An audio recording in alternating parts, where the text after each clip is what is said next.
Genbi Talk. Halo Sobat Rupiah, kembali lagi di Genbi Talk, ngobrol asik bareng Genbi. Di sini saya berbarengan dengan Mbak Dia, di mana Mbak Dia ini adalah eh, pembina dari Genbi Daerah Istimewa Yogyakarta. Oke, saya akan disclaimer sebentar. Jadi sebelum kita melakukan podcast ini, kita sudah melakukan protokol kesehatan seperti swab antigen dan juga intinya kami sudah melakukan protokol kesehatan dengan baik. Jadi di sini saya Mbak mau mengenal lebih dalam untuk share ke teman-teman semua tentang Bank Indonesia secara general gitu.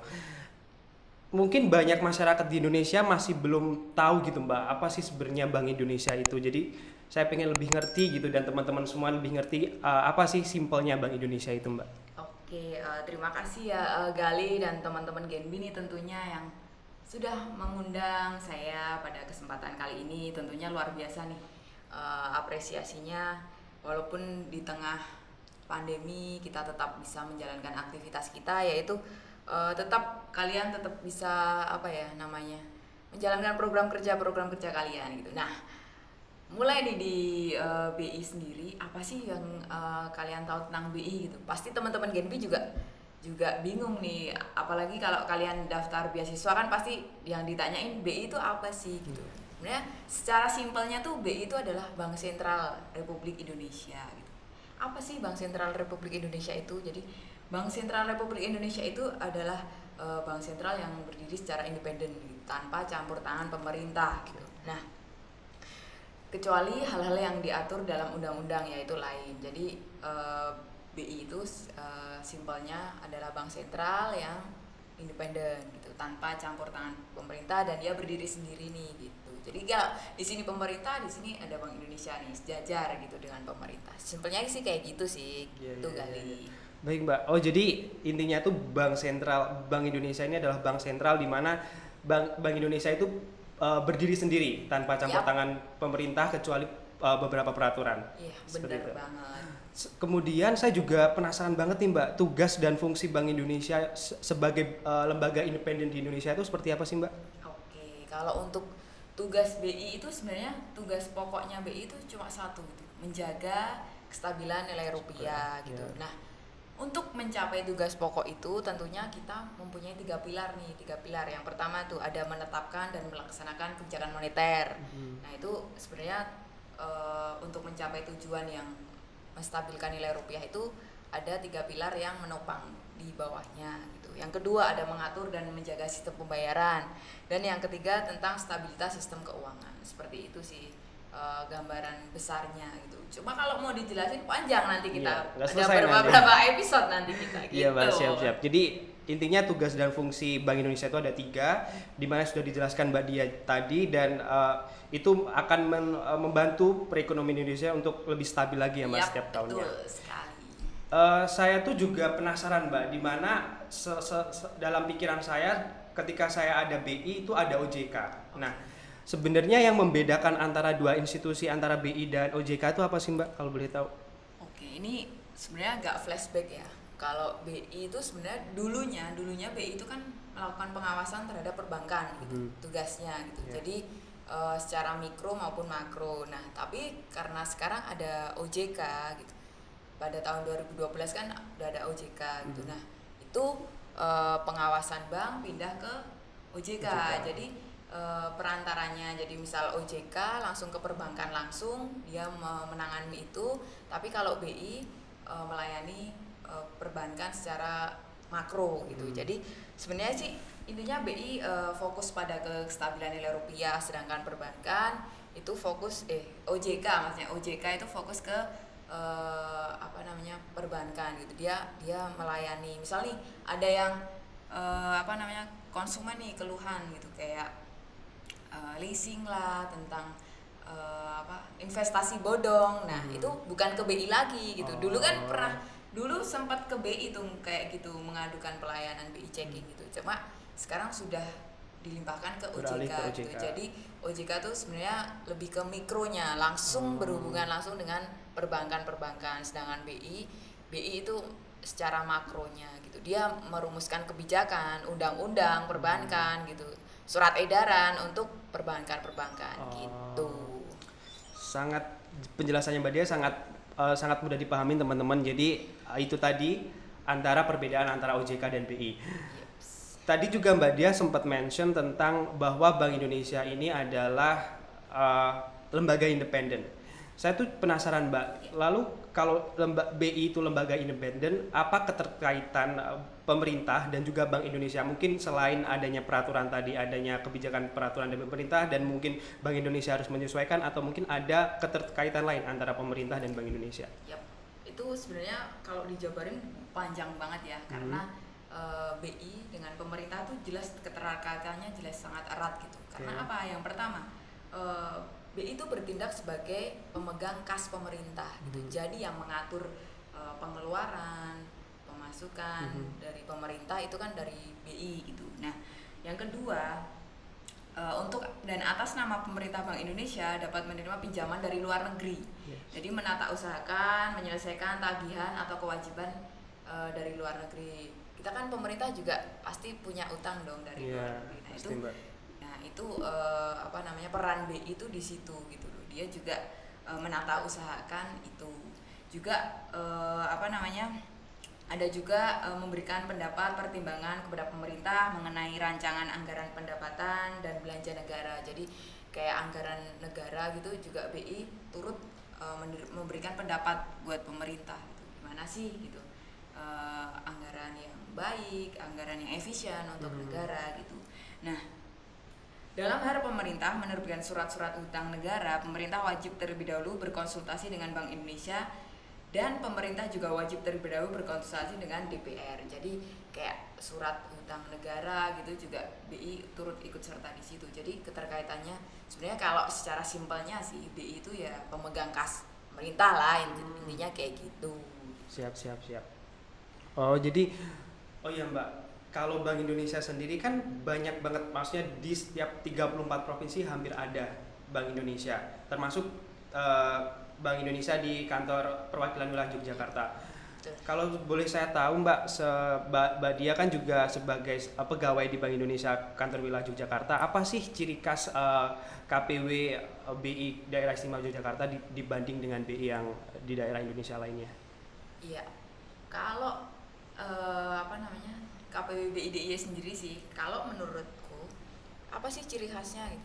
Yang pertama jelas kalian pernah ke BI kan, pernah ke BI Jogja kan ya. Itu ada gedung heritage tuh. Oh iya, gedungnya. Nah, itu sangat khas banget di BI DIY, karena di BI yang lain nggak ada gitu. Karena kita kan juga daerah istimewa gitu. Jadi pasti punya kekhasan tersendiri. Nah, untuk aku juga pernah nih OJT di Purwokerto gitu. Jadi bangunannya juga biasa gitu, belum ada ciri khas bangunan apa gitu. Lain dengan BI DIY, pasti yang pertama kali muncul ketika BI DIY ya gedung heritage-nya. Pasti di situ gedung heritage-nya. Dan teman-teman juga pasti udah masuk kan gimana di dalamnya kita supaya gedung itu tuh tetap bisa bermanfaat untuk semuanya gitu. Jadi nggak nganggur aja gitu. Jadi tetap kita manfaatkan buat kegiatan-kegiatan Genbi, kegiatan-kegiatan BI DIY sendiri khususnya gitu. Jadi kekhasan BI DIY itu di gedung heritage-nya sih. Gitu. Iya. Seperti itu teman-teman. Jadi kekhasan kantor perwakilan wilayah Bank Indonesia di daerah istimewa Yogyakarta itu ciri khas banget di gedungnya, karena gedungnya mereka menempati gedung heritage. Yep, kemudian kan sekarang kita juga lagi happening banget dengan pandemi COVID-19 ya Mbak. Nah, saya selalu berpikir gitu, gimana Bank Indonesia, baik Bank Indonesia Pusat maupun Bank Indonesia kantor wilayah dalam menjaga kestabilisan perekonomian Indonesia di masa pandemi seperti ini Mbak.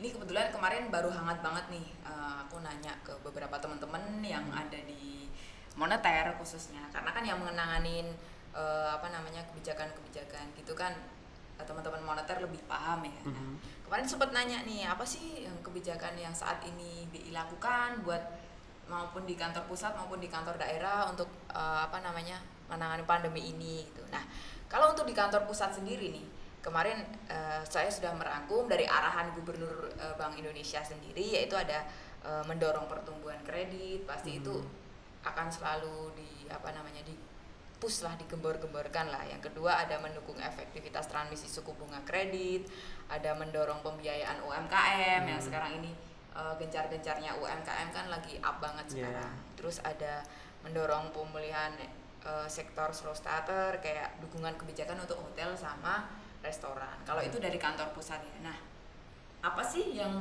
dilakukan sama BI daerah, karena kan beda ya. Kalau di kantor pusat kan seluruh BI, seluruh nasional lah, Indonesia Raya lah.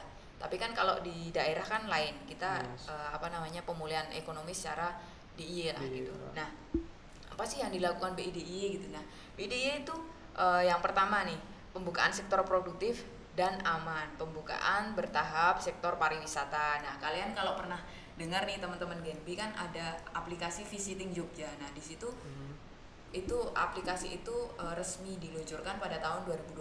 Nah, itu untuk mengantisipasi di pandemi ini, jadi kita semuanya serba online karena kita untuk memutus mata rantai penyebaran COVID. Jadi muncullah aplikasi Visiting Jogja.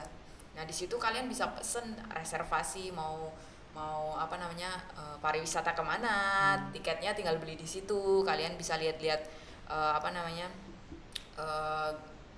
biasa lihat-lihat gambarnya lah di situ gitu. Misal nih mau ke Nganggeran gitu. Kalian tinggal searching aja di situ Nganggeran, tiketnya berapa, tinggal booking di situ gitu. Nah, itu aplikasi visiting tuh dibikin BI juga tahun 2020 kemarin mengantisipasi pandemi gitu. Nah, itu. Terus ada lagi tentang digitalisasi ekonomi keuangan. Jadi kalau teman-teman pasti sudah familiar dengan KRIS gitu. Nah, di situ kenapa kita tahun 2020 dan tahun 2021 ini gencar-gencarnya mendorong KRIS gitu di merchant-merchant, karena memang itu salah satu faktor biar kita tidak mengeluarkan uang tunai gitu. Karena kan salah satu penyebaran COVID juga melalui uang tunai gitu kan.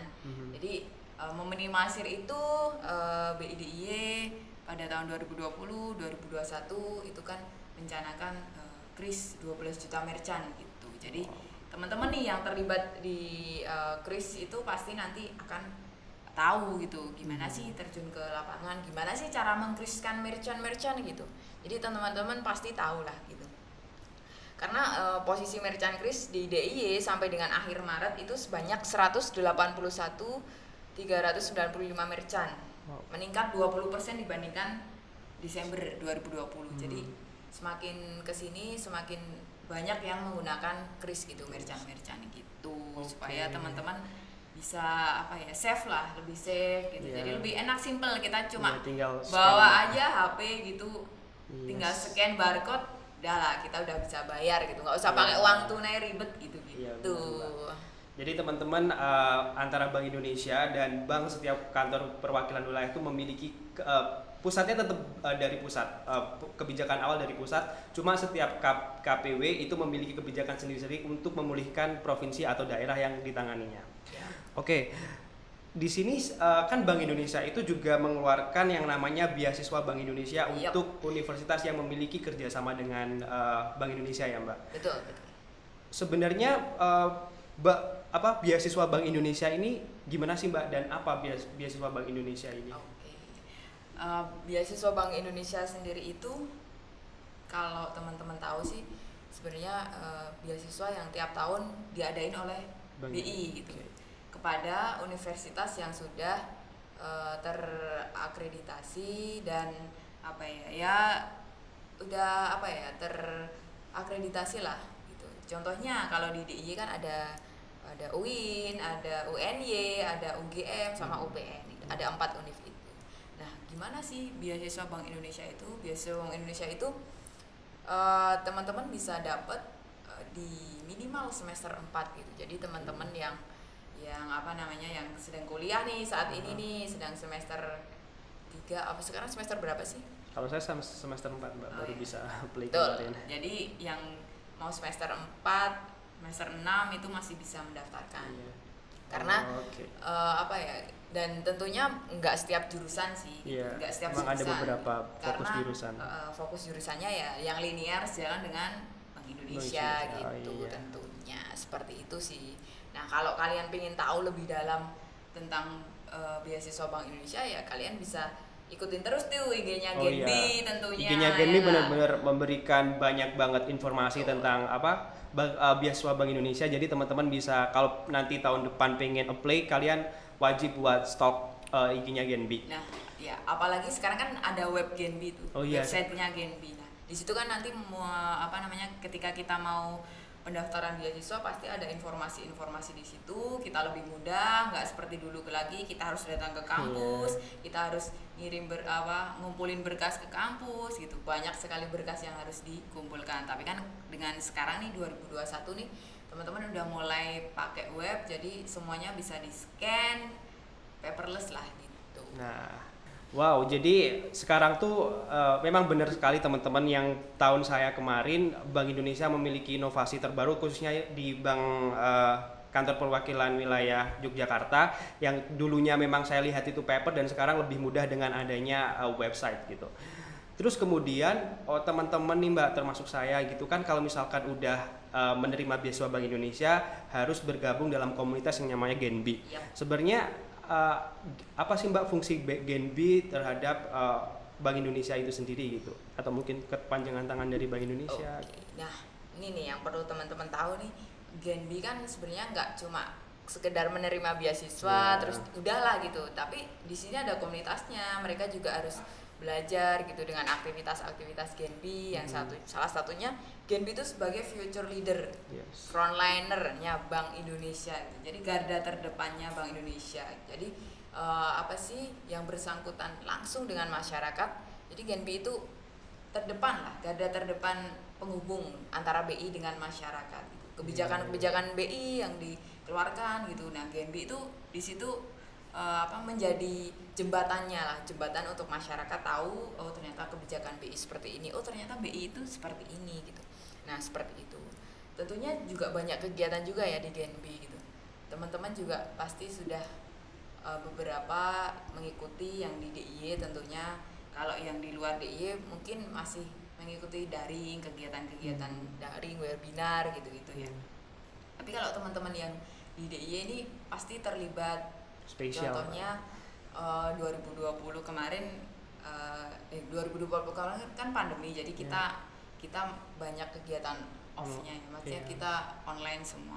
Tapi kalau yang 2019 kemarin kan kayak Kris Army gitu, jadi teman-teman Genbi menjadi pejuang Kris gitu, turun terjun ke lapangan, gimana sih cara mengkriskan merchant gitu, seperti itu sih. Jadi nggak cuma nggak cuma sekedar menerima biasa ya udah gitu, tapi kalian juga di sini diasah skillnya, soft skillnya gitu. Apa sih yang kalian berikan buat BI gitu, apa sih yang prestasi apa sih yang kalian bisa berikan buat BI, tentunya kayak gitu. Jadi teman-teman kalau kalian semua ingin apply beasiswa Bank Indonesia, kalian tidak akan hanya mendapat baturan secara finansial, tapi kalian juga akan mendapatkan pelatihan dan banyak banget advice dari Bapak Ibu Bank Indonesia, khususnya di Yogyakarta. Jadi kita akan soft skill kita akan otomatis terasah ya Mbak, kalau kita menjadi salah satu penerima beasiswa Bank Indonesia. Itu tadi perbincangan atau conversation yang saya lakukan dengan Mbak Dia terkait Bank Indonesia dan juga beasiswa Bank Indonesia. Tentunya ini adalah sesuatu yang mengedukatif dan juga informatif buat teman-teman semua yang nantinya akan apply atau ingin mengetahui apa sih sebenarnya Bank Indonesia. Oh ya teman-teman semua, biar kalian lebih tahu informasi dan update tentang Bank Indonesia dan juga beasiswa Bank Indonesia, jangan lupa untuk subscribe dan juga share dan like YouTube channel dari Genbi DIY. Terima kasih.